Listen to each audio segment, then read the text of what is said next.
Full disclosure, I'm Robin Farzad. Kids are smart. They know that they can go on many of these vape retail sites, which are not well age-gated. They've been able to buy these things on eBay. You can go into any high school bathroom in America pretty much now and find a kid who will sell you a hit off his Juul for $1. So it's caught on like wildfire. Vaping is snuffing out cigarette smoking, but only at the great expense of more and more teens juuling wholesale amounts of nicotine. The new, often fruit-flavored crisis facing the FDA and every high school in the country. Stay with us. Full disclosure is made possible by Health Warrior. They make the Chia Bar that I adore. The Health Warrior Chia Bar comes in all sorts of flavors, my favorite being apple cinnamon Chia Bars. You can get the dragon fruit Chia Bar, acai berry Chia Bar, banana nut Chia Bar, and what's nice about them is there's only 100 calories and 3 grams of sugar. They're the perfect fit for your healthy lifestyle, made with real plant-based ingredients that will fill you up without weighing you down.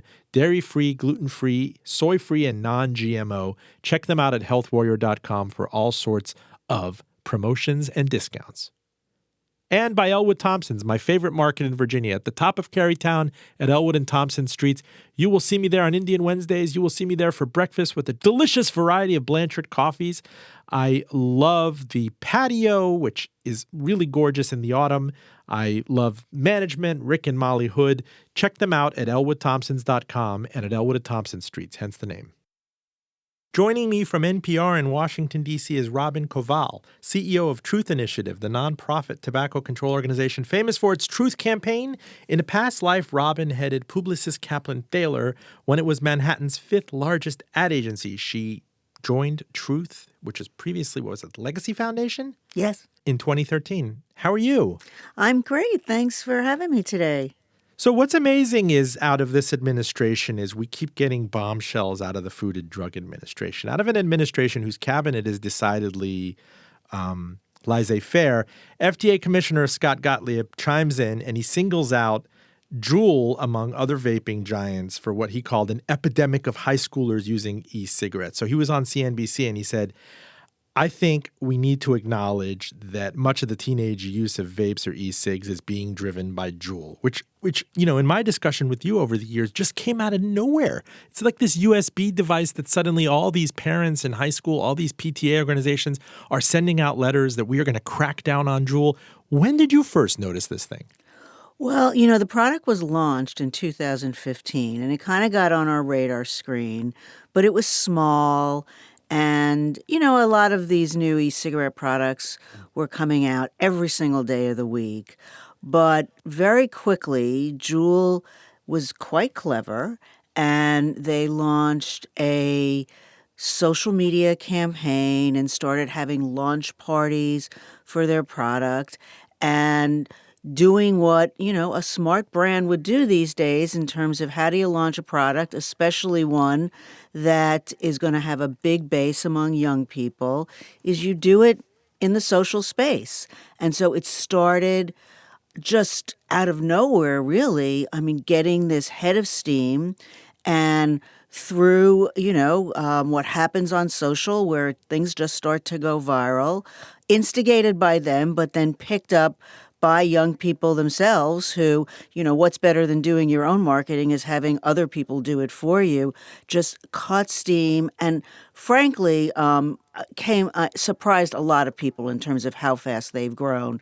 They went from nothing in 2015 when they first launched to now having 72%, that's the latest number I've seen in terms of market share of the e-cigarette market, which in my whole life in marketing, I have never seen a product grow that quickly. Yeah, and this is what's mind-boggling. Sales have skyrocketed nearly 800% to help them kind of lord over that almost three-quarter share of the very dispersed vaping market.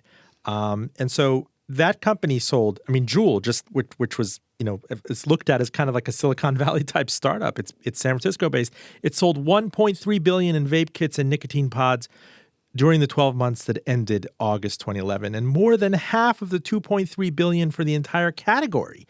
And The upshot of this is Juul is now valued in the private markets at north of $15 billion. That must make it the envy of all the legacy tobacco giants like Altria, Philip Morris International, British American Tobacco. I mean, this could potentially really disrupt what they have left. It's very disruptive. Yeah, I mean, this is a company that is behaving more like, as you say, a tech company than a tobacco company. But the other thing that's happening, and is always going to happen when you have, a product that just catches on like that, is so we've got Juul, yes, valued at $16 billion, raising money like crazy. And now you have a whole slew of copycats that are also out there. So products like Candy Pen, there's a product called Sorin, there are products also that are being made to interchangeable, the pods themselves that you slip into the Juul device. So this is a very disruptive technology that, e-cigarettes have gone from, those original sort of, we call them cig-alike devices. They literally look like plastic cigarettes. Yeah, you don't see those anymore, Robin. You see you see a handful of people still smoking traditional cigarettes, and then you see these things that are like lungs, these massive sacks that people use ostensibly to freebase vaping nicotine liquid, and then suddenly Juuls. Right. And, it is a product design advance. I have to give them credit for that. You had these, first these cig-alikes, which were just kind of stupid looking. Then you went to those sort of big tanks and mods. That's what you're talking about, that were just dorky, and really only appealed to, kind of that small vaping community that liked to make big smoke clouds and stuff like that. This is a product that fits in your hand. It's easy to carry. It's very techy looking. And so as a product design, it really is superior. But what's so dangerous about that is that's what makes kids love it, because it's really small, it's really cool. It looks like a USB device, so your parents, your teachers don't know what the heck it is. You can hide it in your hand. You can sit in class and use it, and blow the vapor up your sleeve. And that's what just made it catch on like crazy. And this is also a big difference, the level of nicotine. So these early e-cigarette devices weren't really that good at delivering nicotine, and they didn't have as much of it. Juul is 5% nicotine. It uses this nicotine salt format, which is a little different than other e-juice kind of products, and it gives a very powerful punch of nicotine. Juul themselves says that one pod, one of those little pods you pop into it, is equal to an entire pack of cigarettes in terms of the nicotine delivery.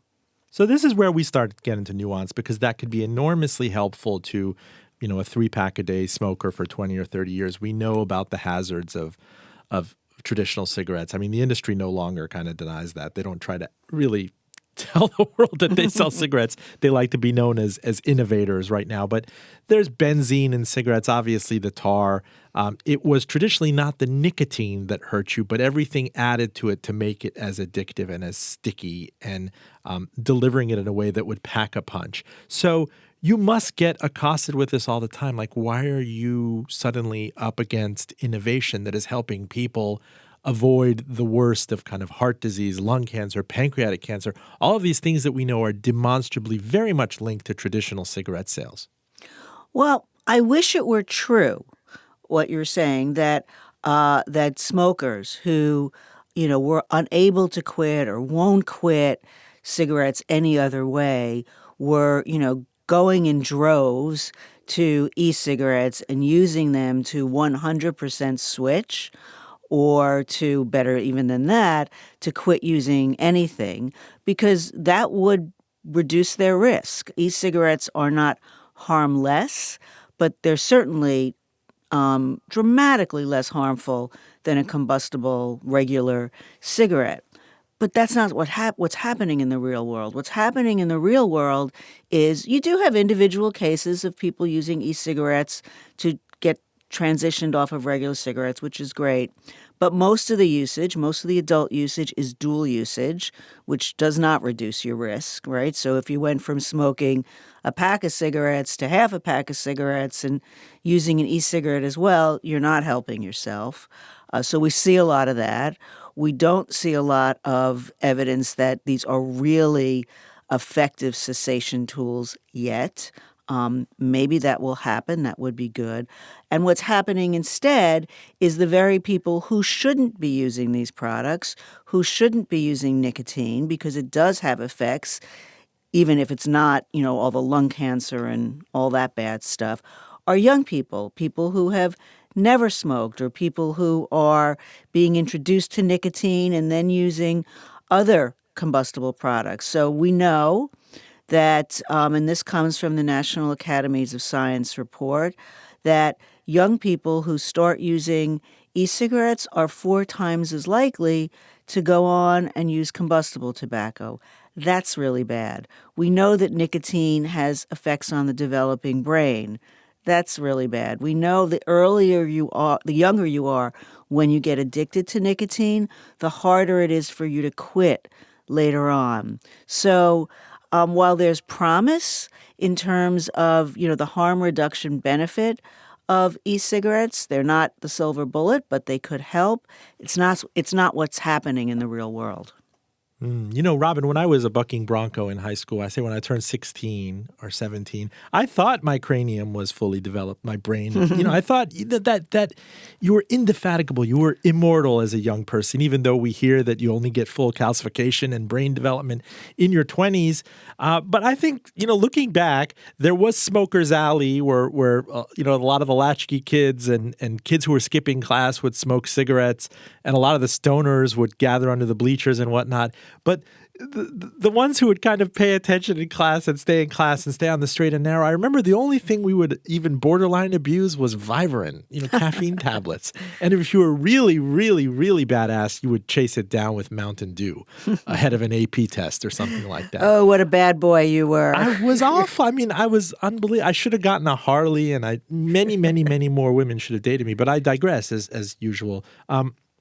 Now we see stats. It's pretty stunning. If you take traditional cigarettes, I'm quoting the Centers for Disease Control, nearly 8 of every 100 high school students reported in 2017 that they smoked cigarettes in the past 30 days. That's 7.6%. That decreased from 15.8% in 2011. Now you look at the flip side of that ledger in electronic cigarettes, which is a big kind of catch basin.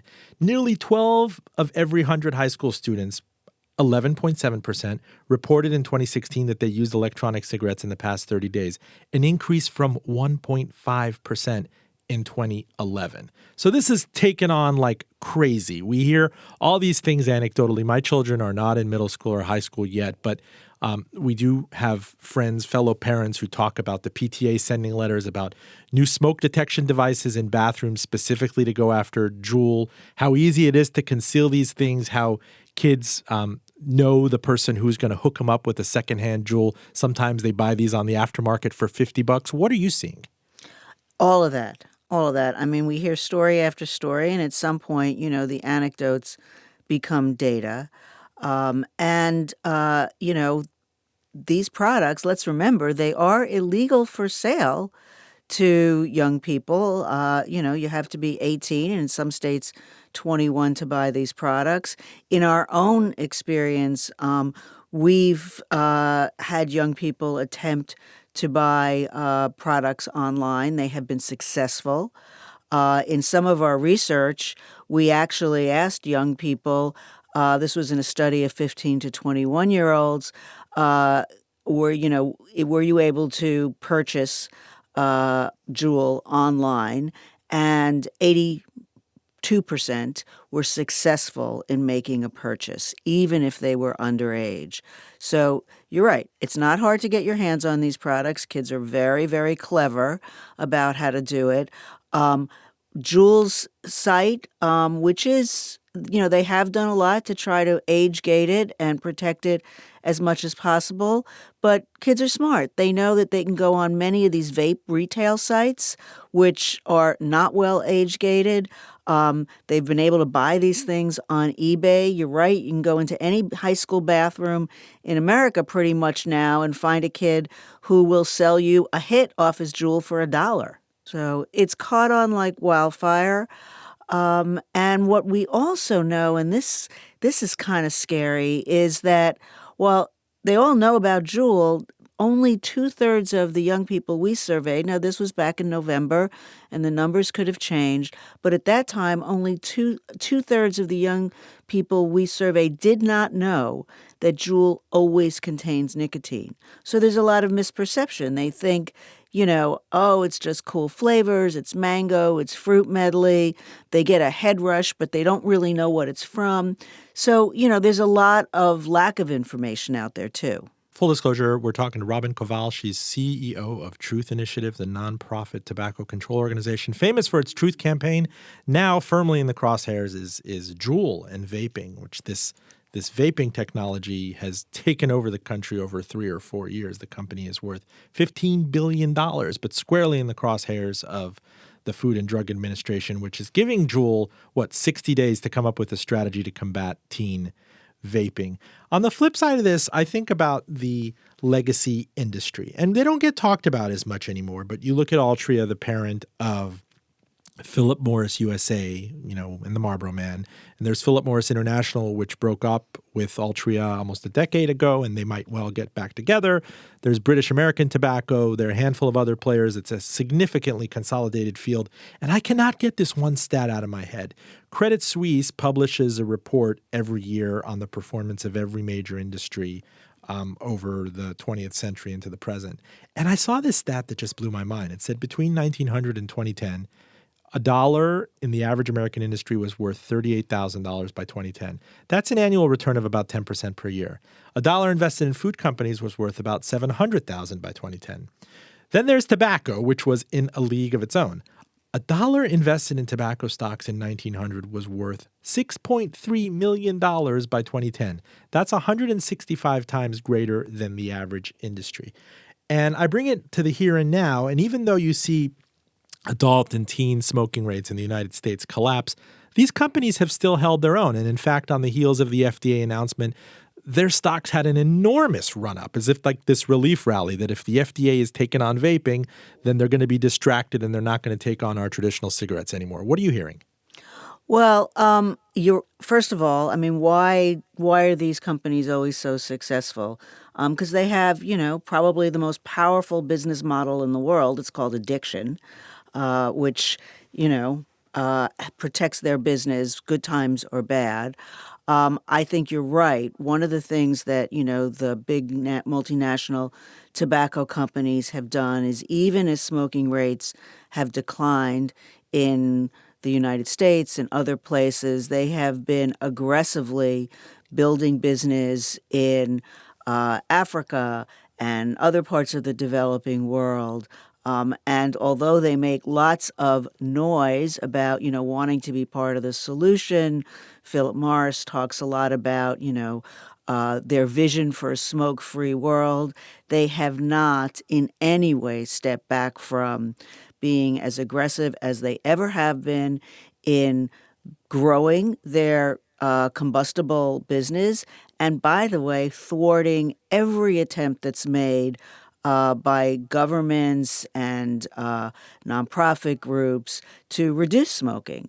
So every tax increase that gets proposed in the United States and elsewhere gets, tons of money thrown against it by the tobacco industry to stop it. There's an effort going on right now. Montana wants to raise the tobacco tax.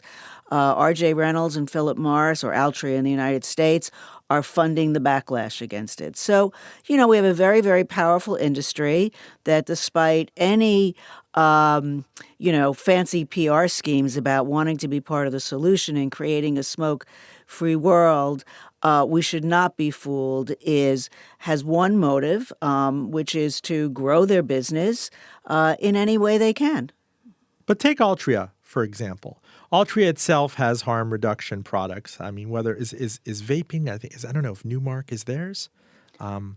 One of theirs. It's a small sliver of their entire cash flow statement and income statement, but they are investing in technologies. You did show me something that, for example, Philip Morris International is trying to promote, which is heat not burn, which this device almost looks like an iPod or an iPhone that had little mini type cigarettes that get toasted, if you will.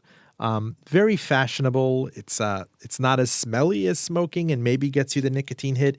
That almost looks antiquated and threatened now, compared to Juul.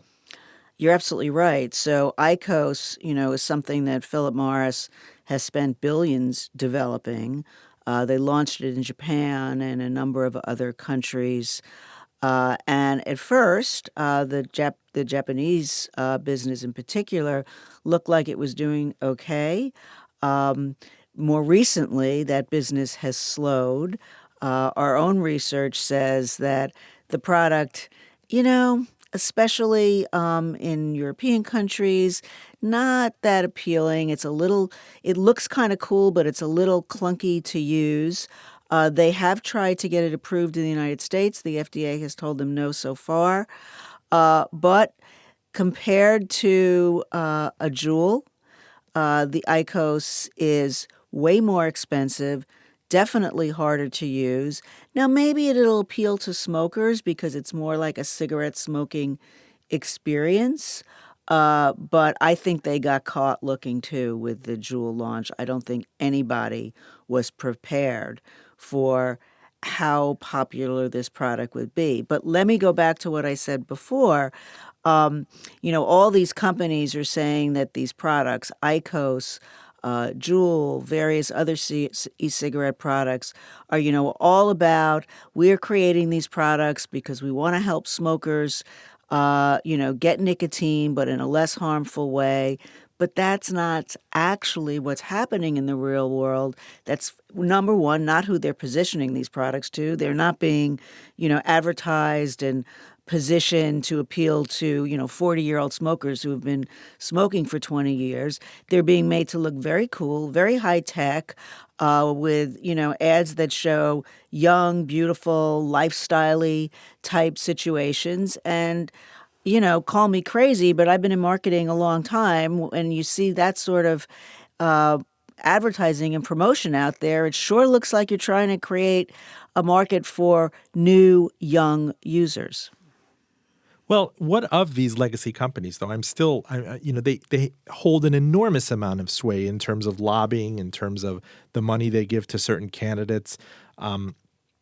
Altria itself, the parent of Philip Morris USA, in the second quarter of 2018, its domestic cigarette shipment volumes fell 11% year over year. I think if you take any other category, you look at magazine publishing or TV that's being disrupted by digital, if you will, there'd be a lot more panic about that old analog product, about cigarettes. But these guys have actually done a good job in increasing prices and maybe slowing the shift to an alternative product. I wonder that if they had their druthers, they would own a product like Juul.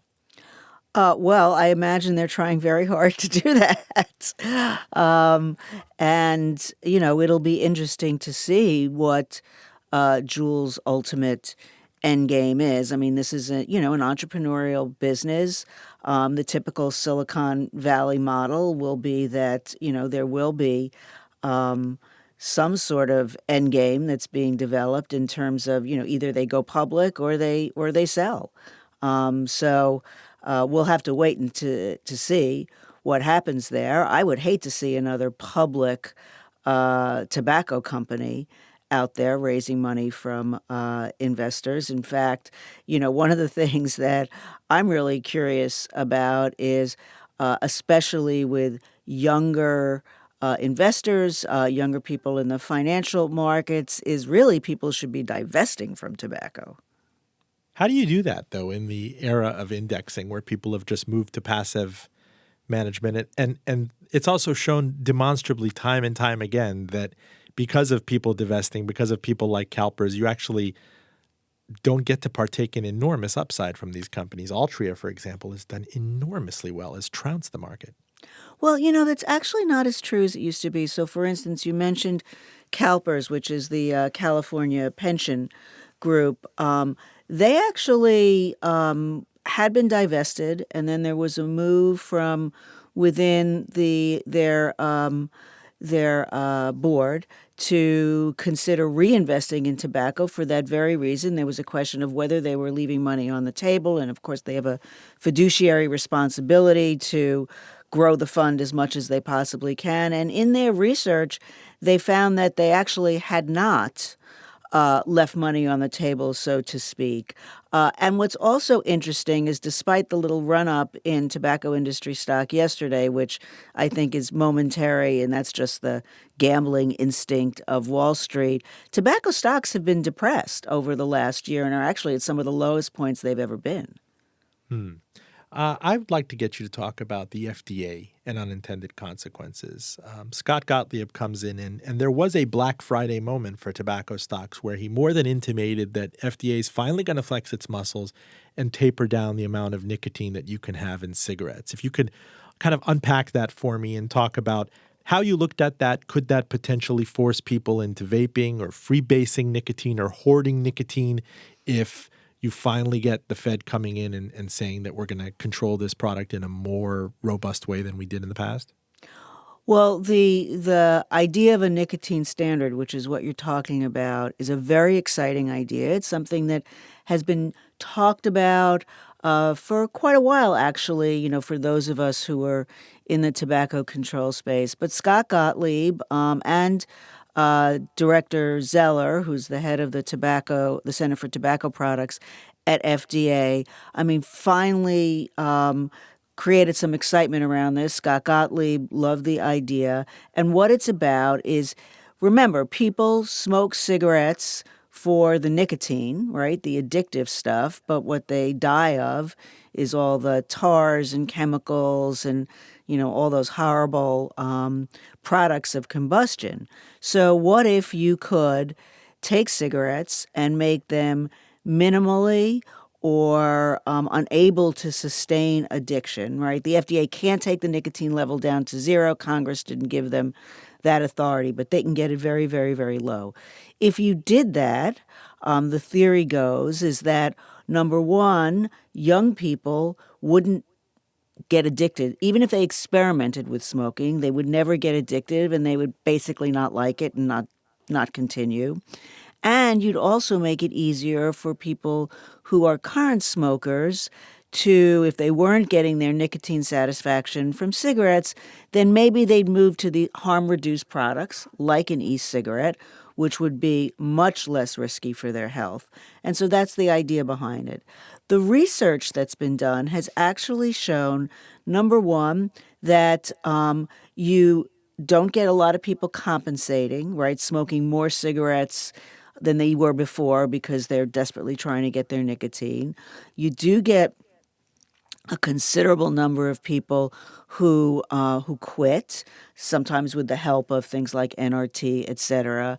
And I would say, the whole issue of counterfeiting and black market that's an old story that the tobacco industry always drags out whenever anybody, introduces any suggestion that might limit their business. There's really very little evidence to suggest that there would be a major black market if something like that happened.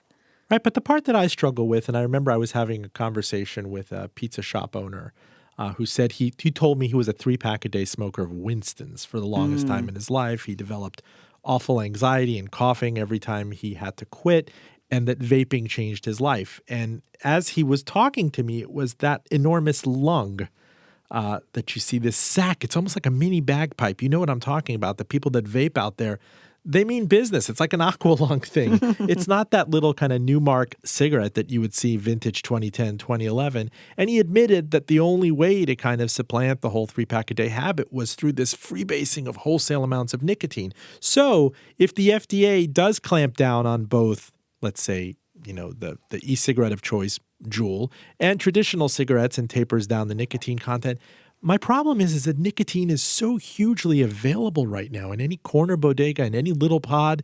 It's not a Fortune 500 company that's selling you the vials of stuff. It's just everywhere. Am I wrong? Well, I mean, this is part of the, concern we've had with, needing FDA to move faster than they have been moving. So this person that you're talking about, if he's been able to get rid of his 3 packs of Winstons a day and use a vape device to do that, he has made a tremendous step in terms of protecting his health. Is it harmless what he's doing? No, but in terms of, you know, getting rid of those 3 pack a day that Winston habit that was, 50% chance that was going to kill him, he's made a great step. But what I would say is this guy really getting protected as much as he should be? We don't know right now. So whatever he's filling, whatever e-juice he's using to fill up that big tank system that he has, right now we don't know what's in it. We don't know if what you buy today is the same as what you buy tomorrow. Where does it come from? What sort of quality manufacturing standards were used? I mean, none of that has actually been put in place yet. And so, we're worried for a few reasons. We're obviously worried about protecting kids. We don't want them using any of this. But we also want smokers who are trying desperately to quit combustible regular cigarettes to have products that we know actually work. And right now, we don't really know that. There was this piece in the New Yorker, a big feature about the blessing and the curse that is Juul. It says, "The promise of vaping and the rise of Juul," the author Gia Tolentino. If I could just read the first paragraph, because this is when I realized it was really a big deal. She writes, "If I get addicted to vaping, I thought, I will always remember this Texas strip mall. I was walking out of a store called Smoke and Chill Novelties in Southwest Austin, holding a receipt for $63 and 2 crisp white shrink wrap boxes. I got into the driver's seat of a rental car and began to open them. From one, I extracted a Juul, a slim black vaporizer about half the width and weight of a Bic lighter, with rounded edges and gently burnished finish. It looks like a flash drive, everyone always points out. You can recharge it by plugging it into your computer. From the other, I extracted a thumbnail-sized cartridge called a pod, filled with juice containing a cigarette pack's worth of nicotine. The juice in my pod was cucumber-flavored. This was an odd choice, I was later told. Of Juul's 8 flavors, people tend to prefer mango or mint. I inserted the pod into the Juul, and a little light on the device glowed green. I took a sharp, experimental inhalation and nearly jumped. It felt as if a tiny ghost had rushed out of the vaporizer and slapped me on the back of my throat. I took another hit, and another. Each one was a white spike of nothing, a pop, a flavored coolness of the idea of cucumber just vanished inside my mouth. As I pulled out of the parking lot, my scalp tingled. I mean, wow, it kind of makes me want to go out and try one." Well, yeah, I mean, and this is the problem with young people. So you can go on YouTube and see video after video of pretty young-looking people. Some of them, I imagine, are under 18. Maybe some of them are a little bit older. But extolling the virtues of Juul with just those kinds of descriptions. They talk about getting head rushes. They talk about doing the Juul challenge to see, how many hits on the Juul you can take in a minute. I saw one about, the Juul Hotbox Challenge, which is, getting all your friends, sitting in a car, closing up the windows, and, juuling and filling the car with the aerosol from the Juul when you exhale to intensify the nicotine effect. So, I have heard also about college kids who were, up until 2-3 years ago, using Adderall to get through exams, now getting together for Juul study breaks. Yeah. So, kids are finding what a utility for this product, which is kind of scary. But what's really scary is, a cigarette is a portion, right? So if you're a young person and you're kind of experimenting with cigarettes, maybe you go outside because you can't smoke in your classroom, or you certainly probably can't smoke in your house, and you smoke one cigarette, which is bad. And then it's going to be a while, right, before you smoke another cigarette. But with Juul, because it's so discreet, and a lot of people, parents and teachers don't know what it is, you can pretty much hit that Juul, as it's called, uh, all day, as much as you want, as long as you want, and you could actually consume a lot more nicotine than you might think you're consuming. And so that trajectory, that progression to addiction can happen a lot faster.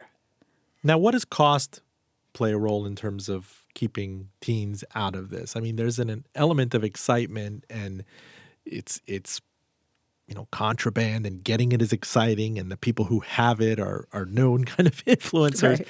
But what do you know about the cost and procurement in terms of your research in high school and middle school? Well, it is a pretty expensive product in terms of the device itself is about $49. And then depending on, where you buy it and you get it over the internet or you get it at a retail store, the pods can go, I think, anywhere from like about $7 to $10 a piece. I think in some states they're a little more expensive. So one of the things that we've seen, and this is kind of disturbing too, is where do people still smoke regular cigarettes? It is unfortunately mostly in places with lower incomes, lower education. We kind of call it tobacco nation. A lot of it's in the mid and the Midwest and the South. And that's a bad thing that we're leaving people behind. But we've made tremendous progress on kids smoking in areas of more affluence. So, in California, in New York, in other places where the laws are stronger, people have better education, better access to health care. And frankly, the taxes are higher on a And pack of cigarettes. You know the arbitrage between Central Virginia and New York. You could buy a pack for $4 and sell it for three Yep. times as much if you can smuggle it into Midtown Manhattan. Yep. But here's what's happening with Juul. So the very populations who, we kind of thought we'd check the box and said, yep, these kids are protected. Nobody's interested in smoking. Smoking rates are really, really low. Those are the populations that are becoming most interested, vulnerable, using Juul because they have money and they have access. But like I said, even in lower income areas, you can go into a high school bathroom and buy a hit off a Juul for $1. And that what's also popping up now, and you see this all over the internet, are Juul knockoff products that are half the price.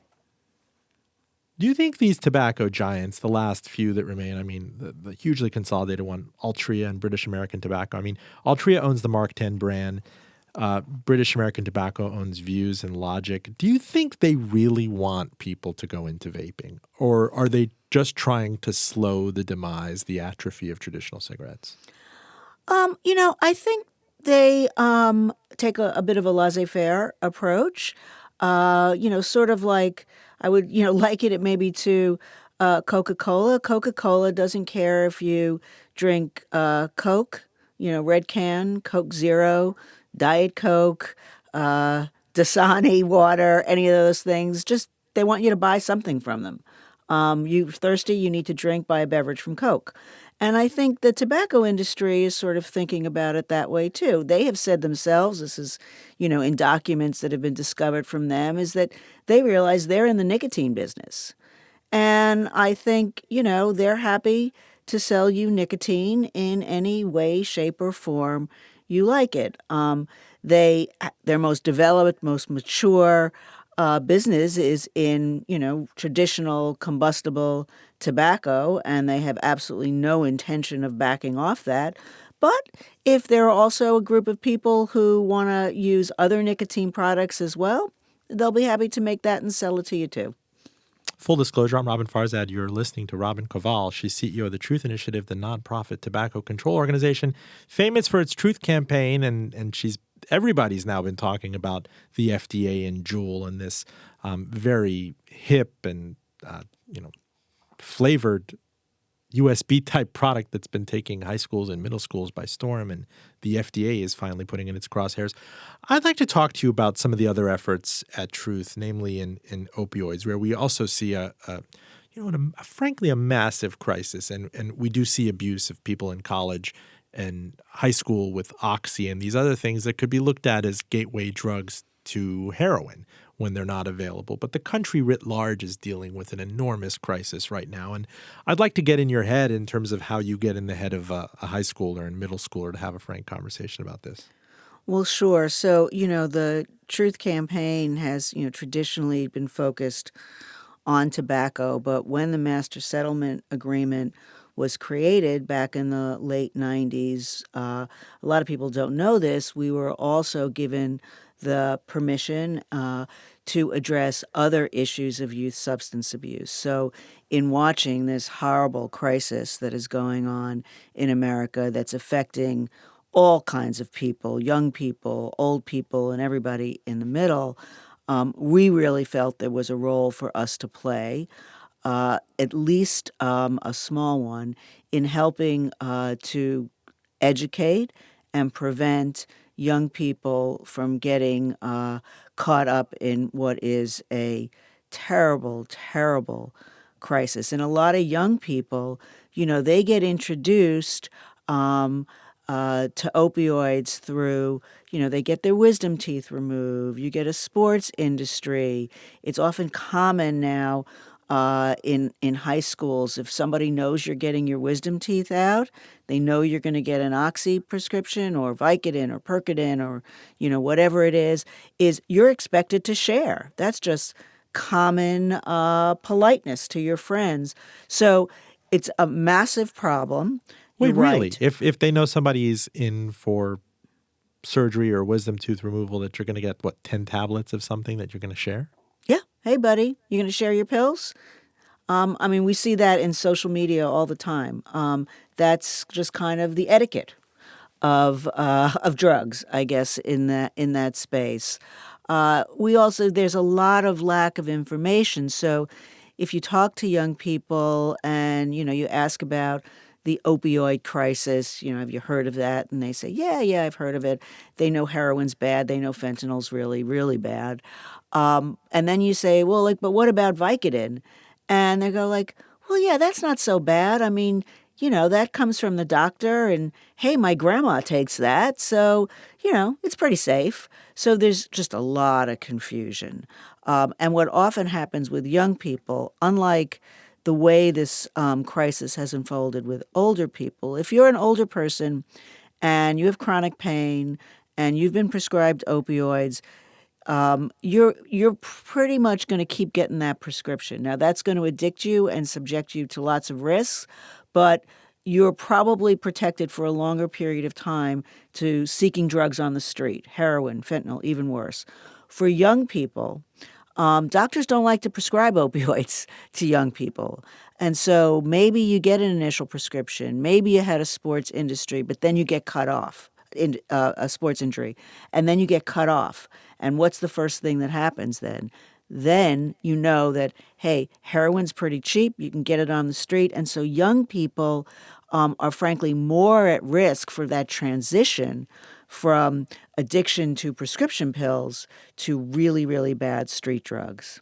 What are you hearing in terms of the unintended consequences of the mental health epidemic and the overprescription of maybe benzos like Klonopin? I also hear anecdotally that this is a problem in high school, and it leads to other slippery slope issues, and indeed, crutching on vaping if you're trying to come out of withdrawal, or, for example, looking at Adderall or other opioids. It turns into a giant mess of codependency. Well, all of this is a problem. You're right. Young people, and most people, but certainly it's a problem with young people, are overprescribed. And when it's like we were talking about nicotine before, it's all very similar processes. Young brains that are still developing, when they start getting, I'll use the phrase lit up in a way by these drugs that work in your brain, whether that's nicotine or opioids or benzodiazepam drugs, any of those things, your brain starts to like them. and your brain, then actually gets changed. The wiring in your brain gets changed so that you need more and more of it.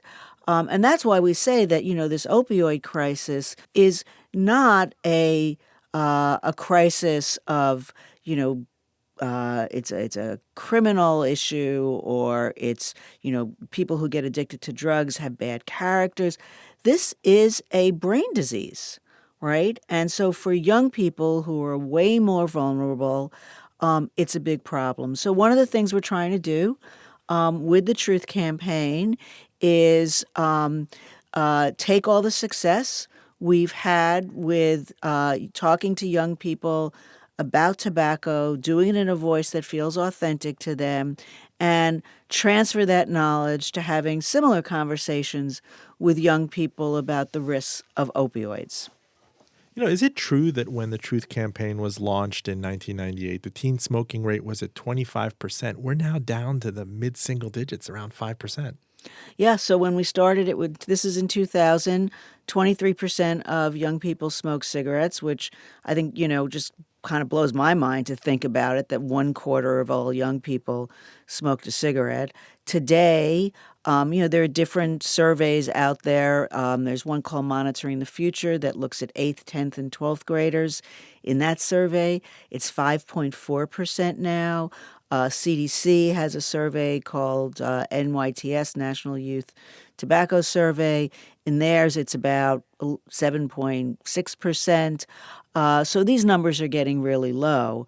But, getting back to our original topic on e-cigarettes, the e-cigarette number is 11%. There was, in part of Scott Gottlieb's comments yesterday, he said that, he has seen numbers, and I think I know what he's talking about, that suggest dramatic increases from that. One report said maybe as much as 75% in 1 year. So imagine if e-cigarette rates are now 18%, really heading up to a level that they were at when we first started the Truth Campaign back in 2000, that would be a bad thing. And on the opioid side, we know that a very high percentage of young people get prescribed opioids every year. They get introduced to these products, for things like sports injuries, for things like wisdom teeth, when in fact, they don't even really need these drugs to be adequately treated for pain. And it's just that, they've become too easy to prescribe, and they're really risky. Robin, I remember, I think before you were a Truth, the Legacy Foundation, the former name, was infamous for its guerrilla on the street marketing, and that one stunt with body bags all across 42nd Street, where Altria had its global headquarters before it moved to Central Virginia. What did you think of that when you saw it as an advertising person in Manhattan? And why haven't we seen more of that guerrilla type hard-edged marketing? For example, talking about something like wet lung with vaping, or opioid addiction and young people in mortuaries. Well, I mean, it's one of the things that made me want to work at Truth to begin with. I have to say, when I saw that advertising back in 2000, I think is when it first ran, it was, one of those like, oh my God, if you could have broken the internet, then that would have broken the internet. Amazing. Wonderful. There were work. these executives from Altria, the parent of Philip Morris, looking outside the window as a person on a bullhorn said, these are the number of people that are dying every hour, every day. And you had body bags strewn across 42nd Street. Am I remembering that correctly? It's back when people used to watch TV. Yes, back when people watched TV. Yeah, no, it was a great ad. And that's exactly what happened. It was a guerrilla stunt. And, look, we still do some pretty edgy things today. For Truth, we've done, things where we had this statistic that, trying to talk about secondhand smoke.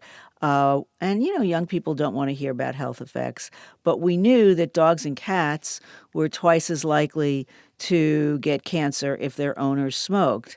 And so we started going, what would that mean? If all the cats got cancer, there would be no more cat videos. And we know, like, cats and porn, right? That's what drives the internet. And so we created this very, very funny piece of content called Catmageddon that was all about using all like the viral video cat stars to show, what would happen if all the cats died of cancer. We'd have no more cat videos. So we did pretty crazy things. But you're talking very serious stuff right now. Nicotine freebasing through Juul and opioid addiction and the slippery slope to this. And can that only be fought with very gruesome, real... I talk about, the health commissioner of New York City and those ads where the person would hold up a microphone to the hole in his throat saying, I can't swim anymore. Is there anything to be said about that anymore? Because you're talking about enormous growth rates and a new enemy. It's not the traditional centralized big tobacco players anymore, the enemy you knew very well. It's a very svelte social media centric Silicon Valley icon and kind of an amorphous opioid industry.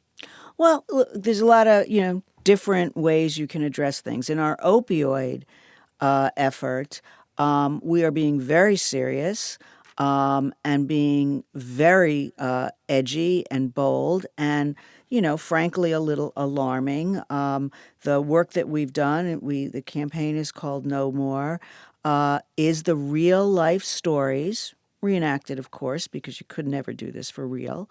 But these are true stories of individuals who have done things like broken their own arm to get more opioids or driven their car into a dumpster to injure themselves to get more opioids. So, in that case, we've decided, yes, we have to be as alarming as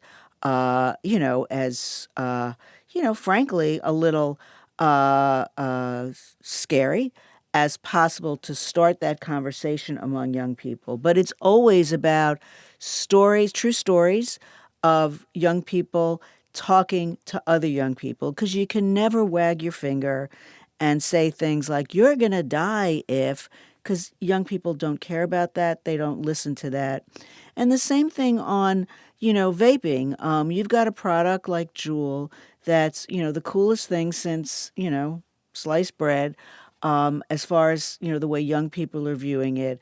And we're not going to be successful if we get up there and look like your parents and talk about, nicotine is going to addict you and, sort of say, hey, kids, don't do drugs. We're going to have to be more clever than that. And what we found is that whether you use humor or you use, stunts like the original body bags commercial that was really not about health effects. What it was about was saying, hey, the tobacco industry is trying to control you. And of course, young people don't like that. You have to engage young people in a way that's talking to them about things they care about right now. And health effects, sadly, is not something you care a lot about when you're 19. Those ads that you mentioned that the CDC runs with, people with holes in their throats and all that, very, very effective for older smokers in getting them to want to quit. Less so with teenagers.